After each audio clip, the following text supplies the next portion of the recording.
¿Cómo están? Ya, buenas noches, bienvenidos a su clase de botánica del 10 de abril del 2025.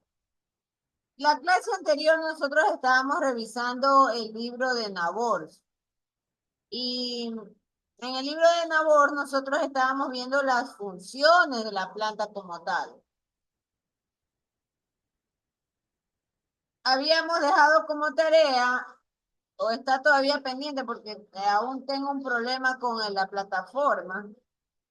No deja cambiar cosas, entonces eso todavía no se ha arreglado. Mañana es viernes y no tenemos atención en la universidad porque es recinto electoral. El día lunes tampoco.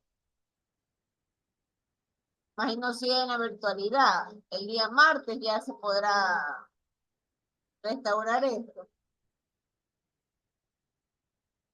En todo caso, eh, igual el material ustedes lo tienen porque yo se lo he pasado a don Javier Pincay. Y ella se los tiene que haber distribuido de alguna forma, ustedes, los archivos de los dos libros. Entonces, cada quien ahorita está haciendo su célula vegetal y animal y está haciendo comparaciones. Hay una tarea que ustedes van a tener que hacer que es leer los casos de estudio. Entonces, el de hoy vamos a trabajar con el libro de Auders y vamos a trabajar con el capítulo 21 de Auders.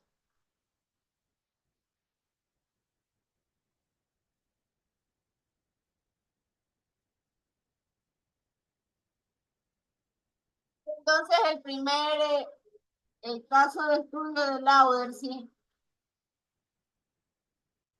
como vamos a entrar a ver la diversidad de las plantas, ya también algo habíamos aperturado de este capítulo.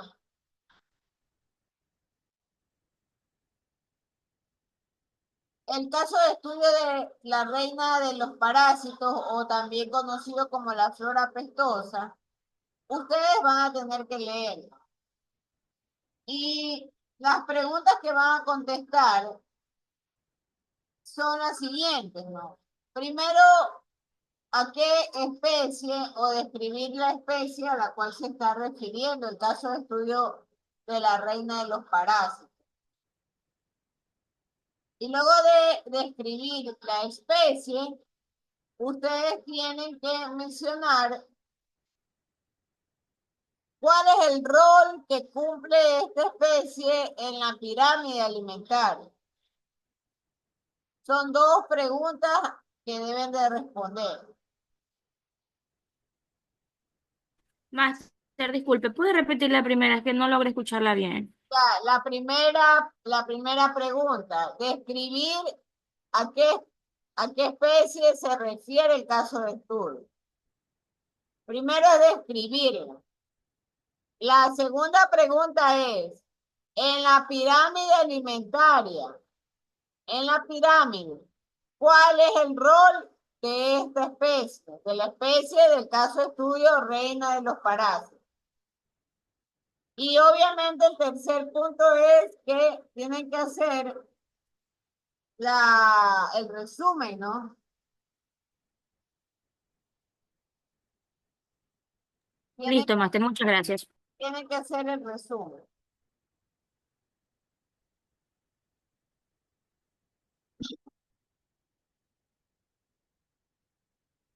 Entonces, de ese caso de estudio,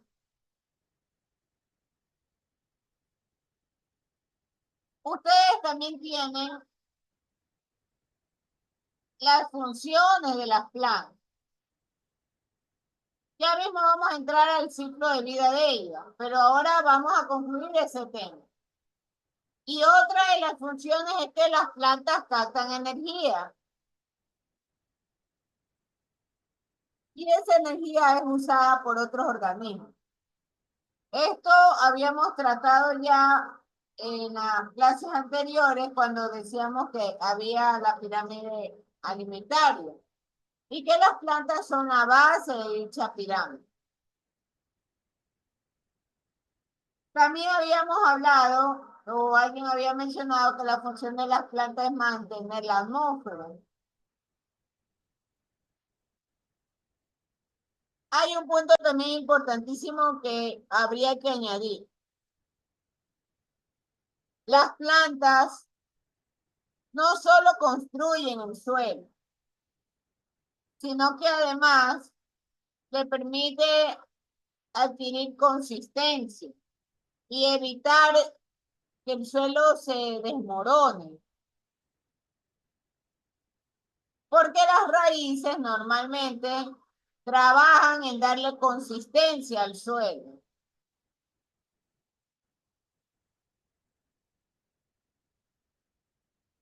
Y gracias a la presencia de árboles, arbustos, el suelo y, y la contextura rocosa, la contextura arenosa, las contexturas arcillosas no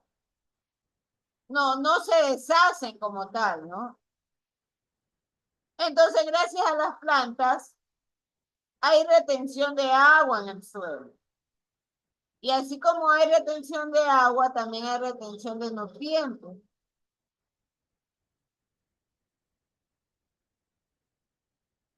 Y por supuesto, no permiten, gracias a la presencia de las raíces, que existan sistemas de desgaste o de erosión en el suelo como tal.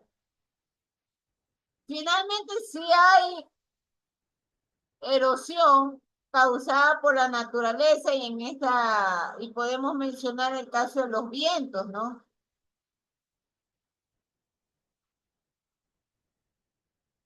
Pero las plantas se constituyen en una buena barrera para ello, de protección del suelo.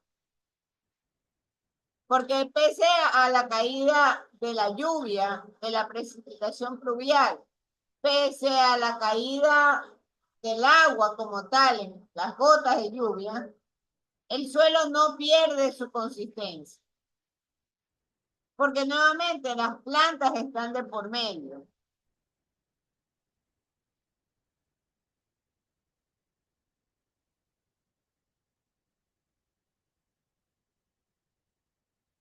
Otro factor importante es que las plantas ayudan a mantener el suelo húmedo de los ecosistemas.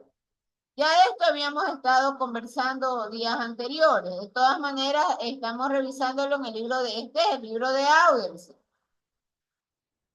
Entonces, por favor, leer ya este capítulo, el capítulo de la unidad 3, el capítulo 21.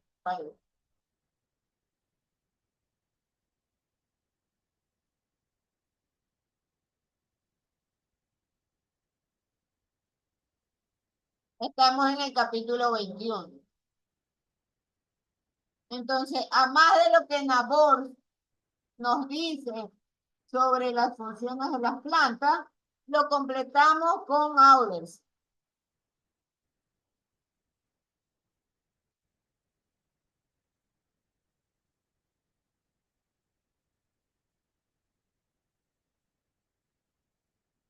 Habíamos nosotros hablado inclusive hasta de la provisión de medicinas.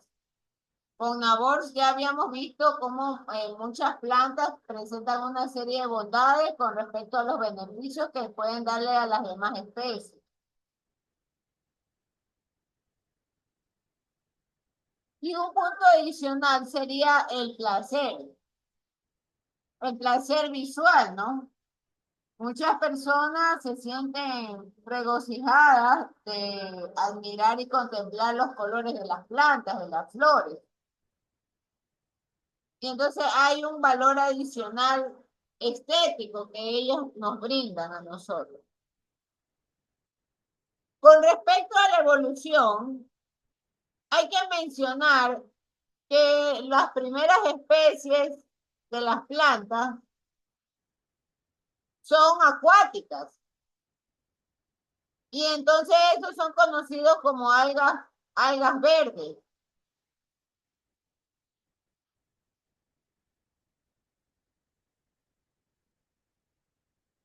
Sin embargo, Esto ha evolucionado conforme cambiaron las concentraciones gaseosas atmosféricas y conforme a cambios de temperatura en la atmósfera, ¿no? Entonces, hay un antecedente muy importante de evolución con respecto a los protistas. Y estos protistas no son otra cosa sino las algas rojas y las algas pardas.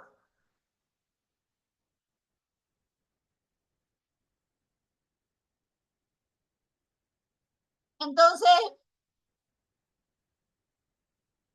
los protistas que dieron lugar a las plantas terrestres, en realidad, como eran acuáticas, carecían de verdaderas raíces y tallos tal cual nosotros ahora lo estamos viendo, inclusive hasta de flores y frutos tal como los conocemos.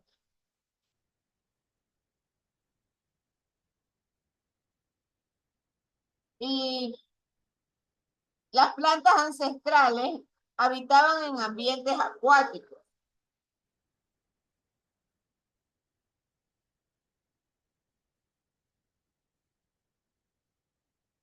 ¿Qué partes de las plantas en verdad evolucionaron? Y una de las primeras partes, como tal, son las raíces y las estructuras semejantes a las raíces. Entonces, gracias a esa adaptación, la planta adquiere firmeza sobre el suelo. Y además la planta resiste a la gravedad, ¿no?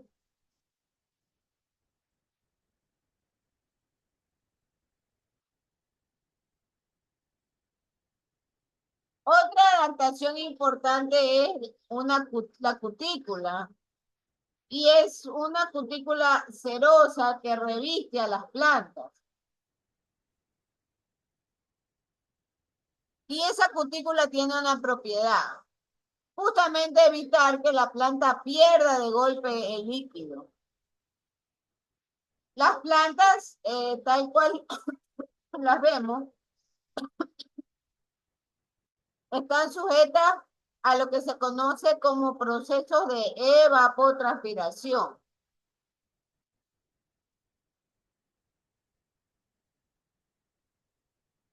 Ahí vamos a hacer un pequeño comentario.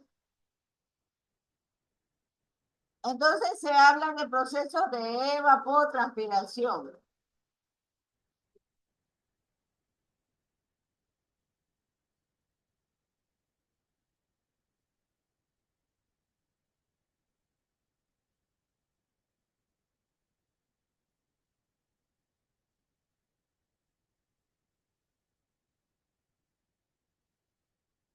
Voy a compartirles una imagen y quisiera por favor que ustedes la observen para poder analizar qué es el proceso de evapotranspiración.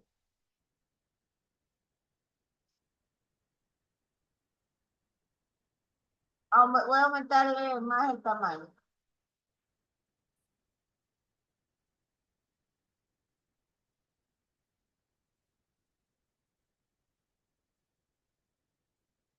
A ver, ¿qué nos puede decir Malabé Gómez?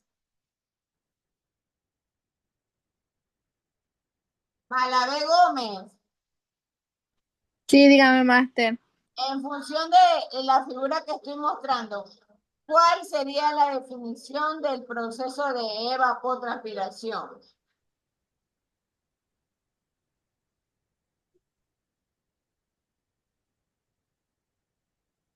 ¿Sobre qué me dijo?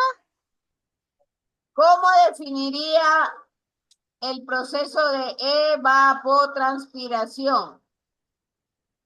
Em, En función de la figura que estoy mostrando en pantalla, no es cualquier cosa.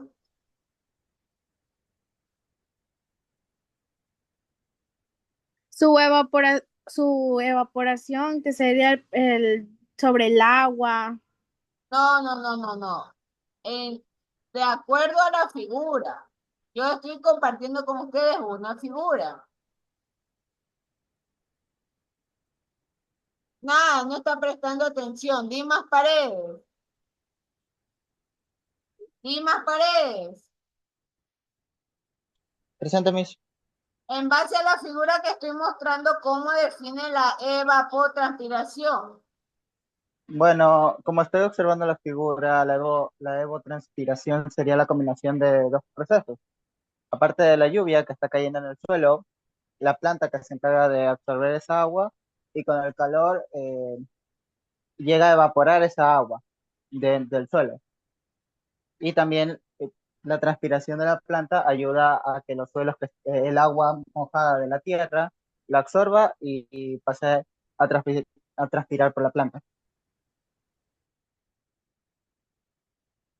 Muchas gracias. Ayúdele, José Villegas. Sí, Master, ¿cómo está? Buenas tardes. Buenas noches. Ya, representa la cantidad total de agua que se transfiere desde la Tierra a la atmósfera a través de la evaporación y la transpiración. Está mejor. Entonces, Jennifer Aranea, ¿qué significa esto? Que el agua se pierde al momento en que caen las gotas de lluvia, Jennifer Aranea. No, como dice aquí mismo, esas gotas que caen se evaporan, entonces vuelve a pasar a la atmósfera. ¿Y cómo es esa evaporación? De lo que usted aprecia en la figurita, señorita Jennifer.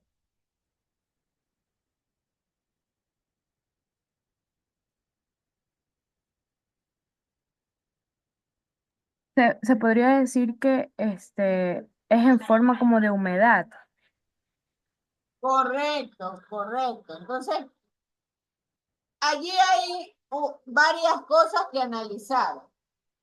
Primero, este es un sistema. Una planta es un sistema. Un sistema que tiene entrada y tiene salida. Pregunto a José Rodríguez, ¿cuál es la entrada de ese sistema o de esa planta?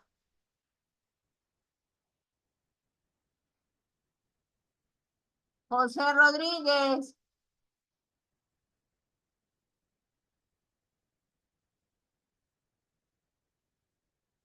José Rodríguez, Hola, ¿me escucha? sí, ¿cómo nace este sistema? Pienso que la entrada es por medio de la lluvia, a lo que en el suelo se humedece y por medio de la evaporación directa ya regresa a las nubes.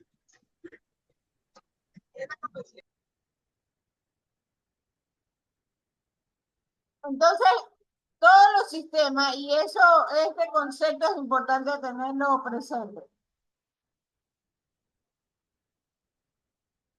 porque todo sistema tiene entradas y tiene pérdidas y tiene salidas. Entonces, si yo quiero analizar a la planta como un sistema, tengo la entrada de la precipitación, el agua, pero a el gráfico le añadiría la presencia de la luz solar. La luz solar a través de la fotosíntesis genera el proceso del aprovechamiento de la energía solar y esto tiene incidencia en la transpiración, que es conocido como el famoso rocío matinal.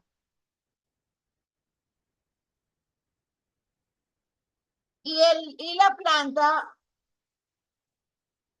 pierde líquido como tal. Pero ¿qué más sucede en este sistema? Que hay un sistema de evaporación también desde el suelo hacia la atmósfera.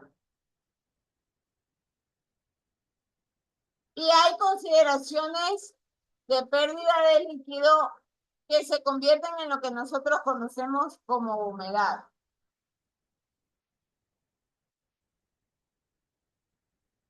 Entonces, ¿qué factores influyen en la evapotranspiración? Pregunto a Keila Malavé. ¿Qué factor considera usted que influye en la evapotranspiración? Keila Malavé. Keila Malavé. Dígame, ¿Qué factores influyen en la evapotranspiración? de la mayor temperatura, de la energía, el viento, La energía, correcto. Explique la energía por qué.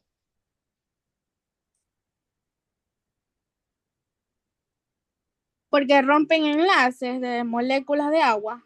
No, energía, la energía solar es correcta, pero ¿cómo influye? A ver, ayúdenle, Pisco Carrera.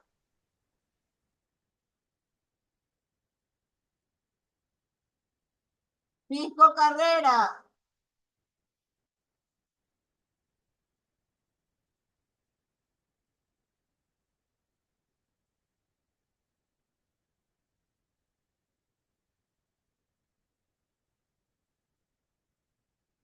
Pisco Carrera. Ha dejado votado eso. Pisco Carrera. Ha dejado votado en internet. Cristel Sandumbide.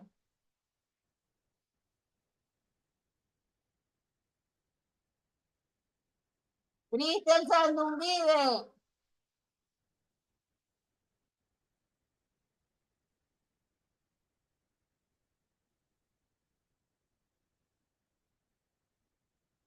También ha dejado votado su internet. A ver, escuchemos a Guadamullille. Bueno, yo creo que este factor proporciona lo que es la energía necesaria para que el agua pase de estado líquido a vapor. Sí, la radiación solar, por eso en la pantalla le menciona que los factores que influyen en la evapotranspiración, bueno, ya su compañera lo dijo, uno es la radiación solar y otra es la temperatura ambiental. Analicemos la presión atmosférica. ¿Por qué la presión atmosférica puede hacer variar la evapotranspiración? ¿Qué nos puede decir Ramón David? ¿Qué pasa con la altitud? Porque en realidad la presión atmosférica está relacionada a la altitud. Ramón David.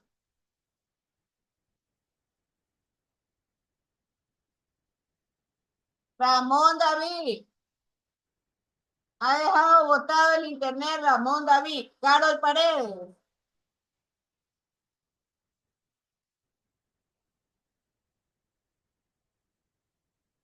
Carol Paredes.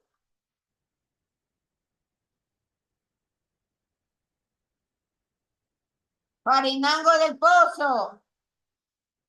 Vean, jóvenes, yo voy a adoptar la política que persona que no contesta, yo voy a tener que anotarlo, porque han dejado abandonado simplemente ese internet.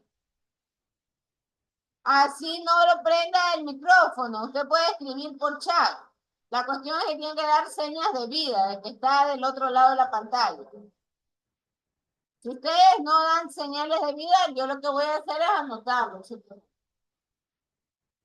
Pozo Farinango ha dejado abandonado el sistema, no contesta. Brilligarias. Brilligarias.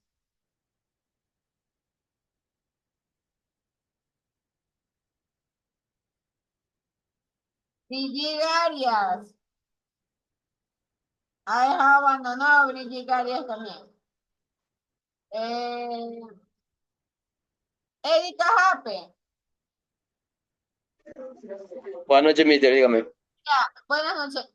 ¿Qué tiene que ver la presión atmosférica en el tema de la evapotranspiración? ¿Qué piensa usted? No lo escuché muy bien, Miss. Solamente lo escuché atmosférica, no se lo escucha bien. Bueno, yo no lo escuché bien. La presión atmosférica, ¿qué tiene que ver con la evapotranspiración? Estamos hablando de la evapotranspiración.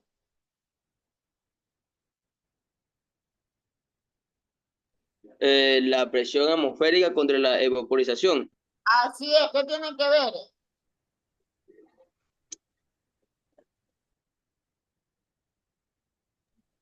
Podemos entender que la presión atmosférica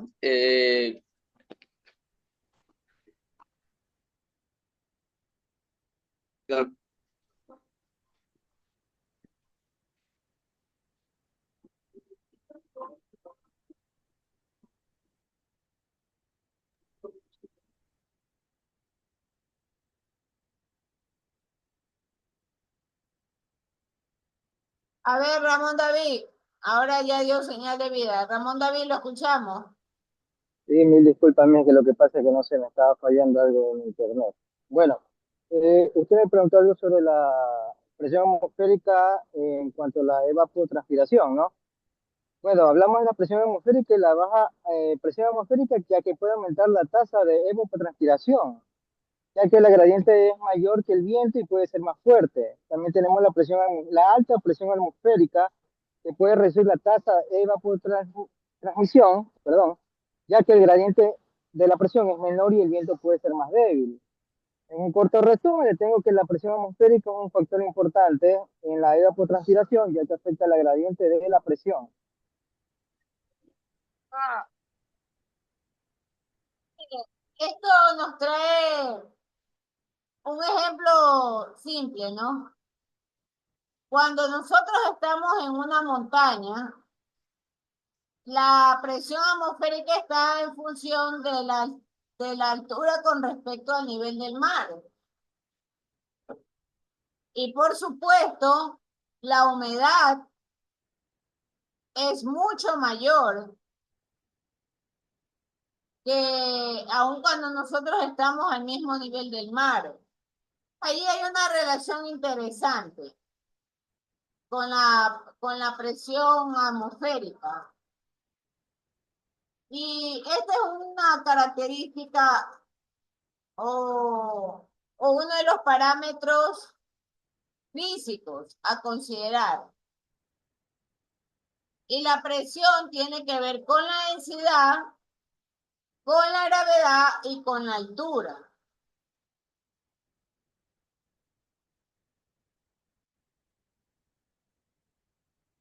Entonces, normalmente hay un descenso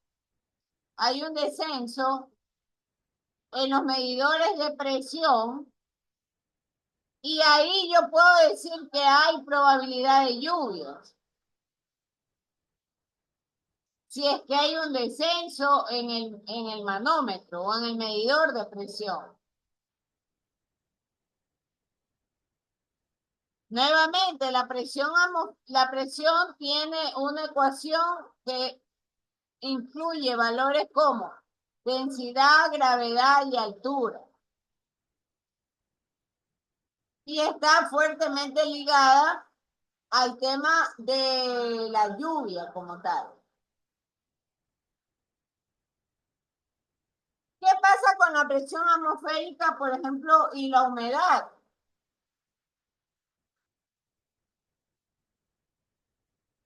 Entonces, la presión atmosférica y la humedad normalmente están inversamente relacionadas. Hay mayor humedad cuando hay menor presión atmosférica. Y la explicación de esto es justamente que el aire húmedo es menos denso que el aire seco.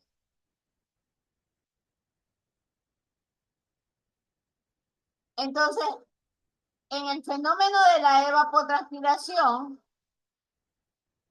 volvemos a la imagen, la presión atmosférica es un factor clave. ¿Qué pasa con el tipo de suelo? Y vamos a ver otra figurita.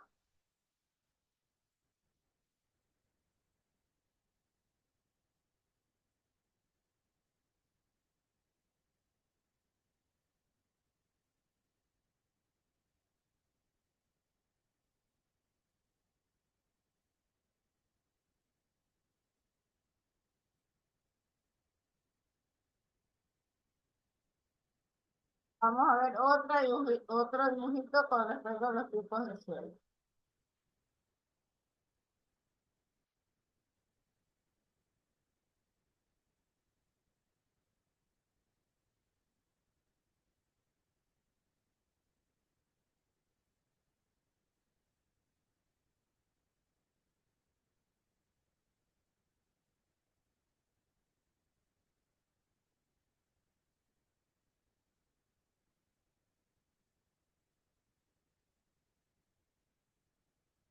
Bien, ahí tenemos los diferentes tipos de suelo.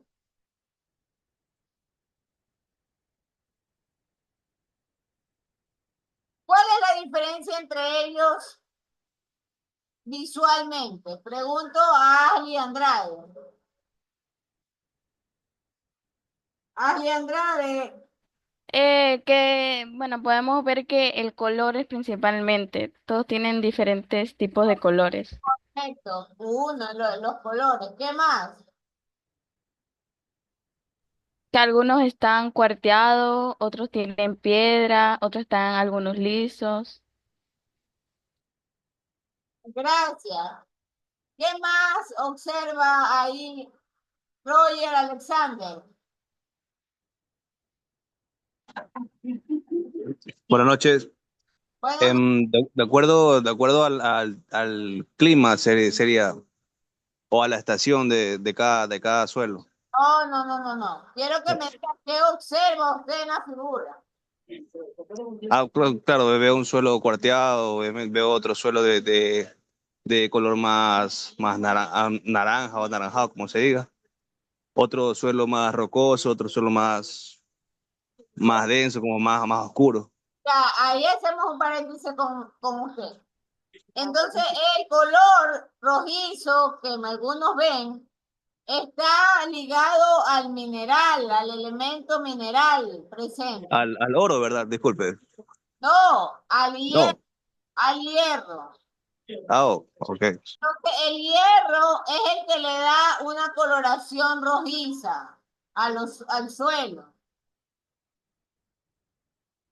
De manera que, por ejemplo, ese tipo de suelo que le llama histosoles tiene más o menos hierro que andisoles. Pregunto a Gabriel Alvarado. Gabriel Alvarado, Dígame, basta. el suelo denominado histosoles tiene hierro. No, No, el andisoles tiene más hierro por la coloración. sí, de ahí sigue alfisoles. Entonces, el histosoles es un suelo que luce con mucha agua. Tiene o retiene mucha agua. Entonces, estos suelos, como ustedes ven en la pantalla, son característicos de aquellas zonas fangosas o pantanosas. Por otro lado, hay suelos que también ustedes ven que tienen presencia más rocosa.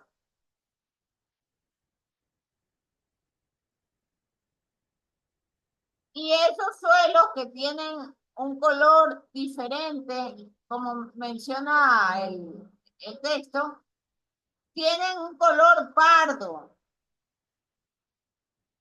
Y esos suelos de color pardo tienden siempre a estar más al norte de los países. pero son suelos de tipo de cultivos agrícolas. Los de color pardo.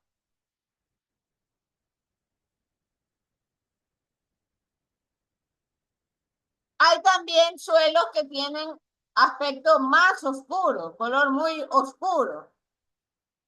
Y ellos, en cambio, suelen estar en la parte llana y tienen un muy buen drenaje.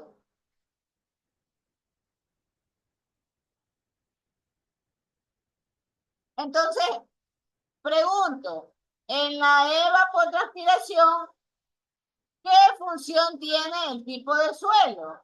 Madeline Ponce. Madeline Ponce.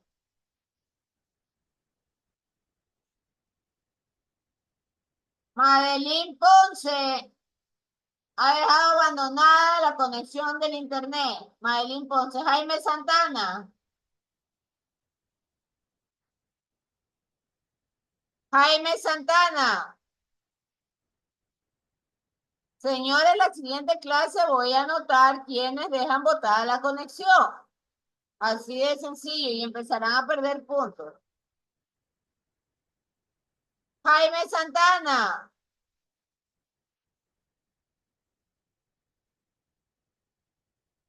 Otro que ha dejado botada la conexión. Buenas tardes. La cuestión es que recién ingresé, entonces no estoy, todavía estoy tratando de entrar en contexto, por eso no le puedo dar una respuesta. Pero aquí estoy. Por eso le estaba escribiendo en el chat. Tiene que igual estar atento, no puede dejar abandonada su conexión. Ya, Gema Intriago, ¿qué tiene que ver entonces, en base a lo que hemos conversado sobre la apariencia de los tipos de suelo, con la evapotranspiración? Buenas noches, máster. Es que recién entro a la clase. Ah, Milena Álava. Milena Álava. Milena Álava.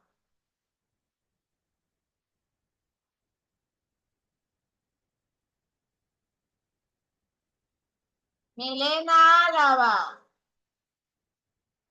Ha dejado abandonada la conexión. Sí, máster, estoy presente aquí, solo que recién entro a clase. José Rodríguez. José Rodríguez.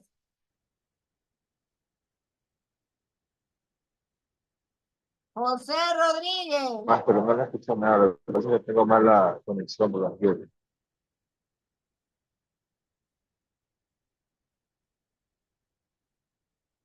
Angie Medina. Mande, Miss. Buenas noches. Que en base a lo que hemos conversado, viendo, No lo escucho, no se lo escucha bien, escucho muy bajito y en el costado, porque yo estoy acá. ya, ya no podemos ahí hacer nada. Esperemos que las siguientes clases pueda tener mejor participación. Angie Medina, en base a las figuras que hemos visto de los tipos de suelo, ¿qué tiene que ver entonces esto con la evapotranspiración? ¿Por qué puede ser el tipo de suelo un factor importante?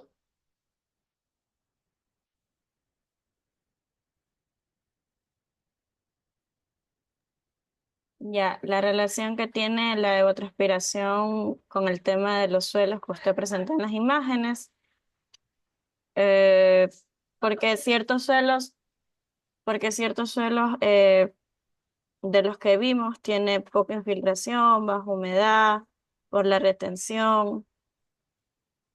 Ese por un lado. Por otro lado, hay en cambio suelos como los pantanosos o fangosos que tienen mayor cantidad de retención de humedad. Y entonces, frente a esa situación, la evaporación, hay mayor facilidad o mayor prestancia para un suelo que tiene más cantidad de agua retenida. que ante uno en donde hay mayor filtración de agua y se presenta con apariencia rocosa o arenosa como tal. Entonces, allí hay otro factor también que se añade a la evapotranspiración, aparte del tipo de suelo, la salinidad, la salinidad del agua.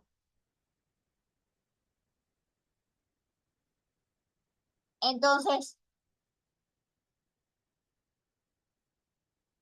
¿qué ocurre cuando yo tengo, por ejemplo, en la playa, aquellos que van viajando y observan que hay unas especies de piscinas salinas? Entonces, en esas piscinas salinas, en donde se produce la evaporación como tal, queda el material salino amontonado como en especie de cerritos, ¿no? O de montículos. Pregunto a Gloria Banoni, ¿la presencia de la sal dificulta la evaporación? Si me dice que sí, explíqueme por qué sí. Y si dice que no, ¿por qué no?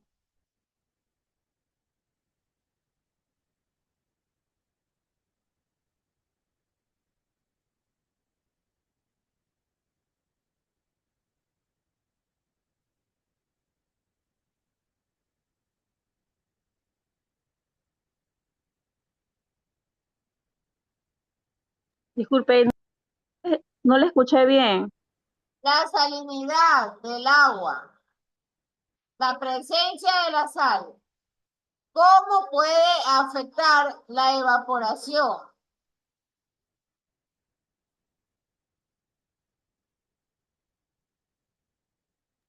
Yo creo que la sal en sí la dificulta un poco, ¿Por qué?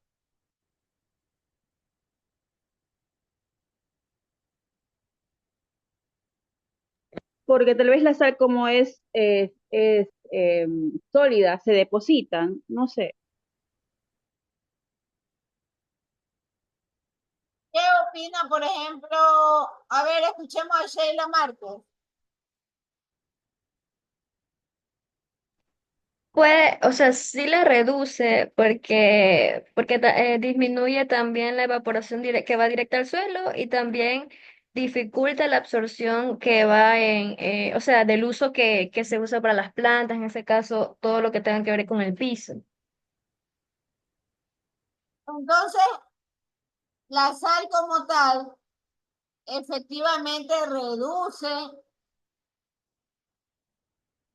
o impide la llegada de la energía solar al agua como tal. Es como una especie de obstáculo. Y ahí se disminuye la rapidez del proceso de evaporación. Entonces, cuando yo tengo mayor presencia de la sal, el agua no es tan fácil de calentar, por así decirlo, y peor evaporarse. Hay una relación muy importante que en las zonas marinas, en las zonas, eh, en las zonas marinas normalmente usted puede apreciar estas piscinas que son una forma de inundación. Y entonces el proceso de evaporación como tal hace que la salinización del suelo aumente. ¿Por qué? Por la producción de estos depósitos en el suelo.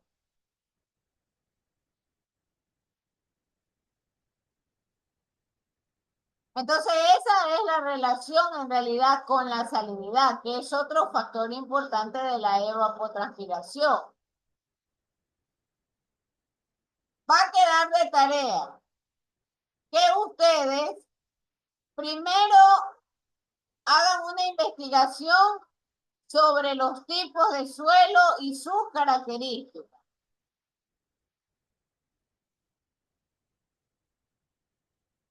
Eso va a quedar como tarea.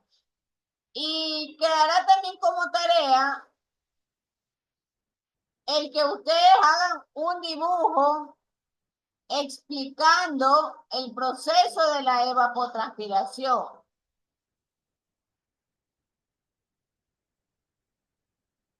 Eso va a quedar de tarea. Fuera del caso de estudio de la flora pestosa. De la flora pestosa, vuelvo a repetir para los que recién ingresaron. La flora pestosa es el caso de estudio que está en el capítulo 21 de Auders, del libro de Auders. Sí, del el capítulo 21. Ese capítulo 21 está en la página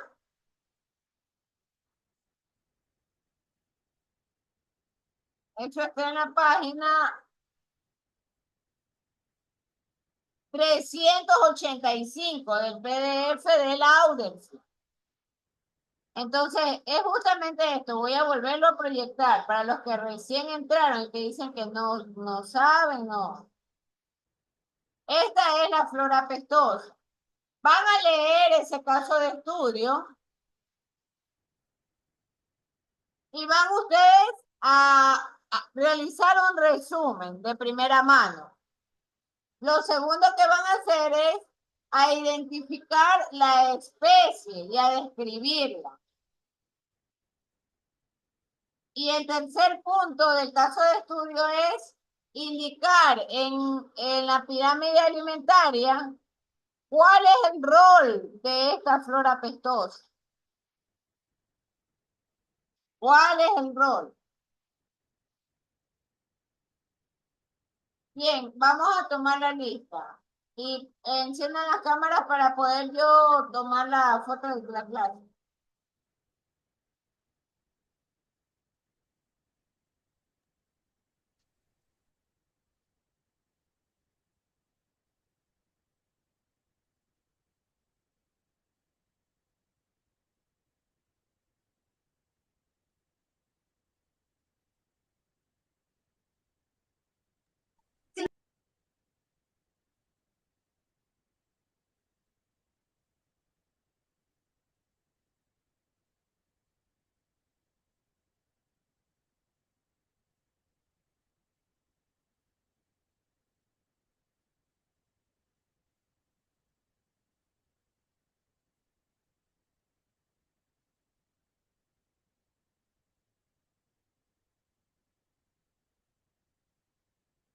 Ya están conectados Milena Álava, Gabriel Alvarado,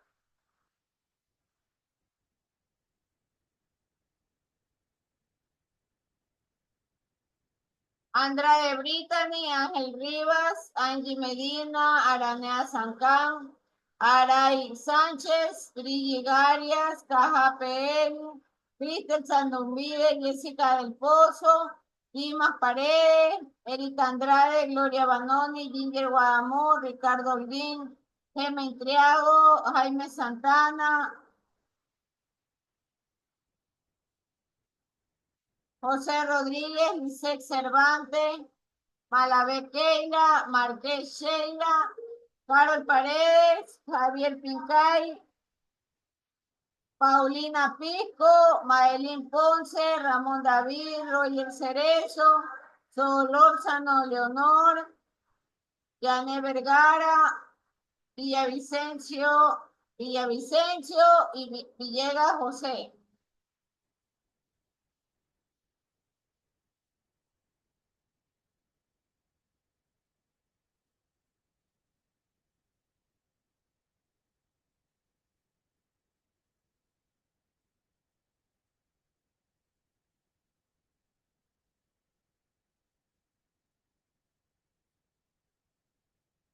hacer la foto.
Maylin Ponce, Cristel Sandumbí, Triago Gema, Roger Cerezo tienen que abrir la cámara porque no se puede hacer una foto con cámaras apagadas.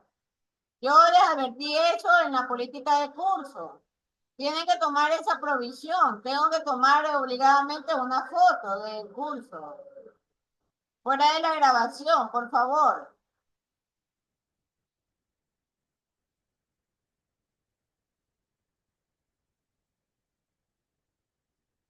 Bien, entonces, por favor, no se olviden que hay que revisar el libro de Nabor,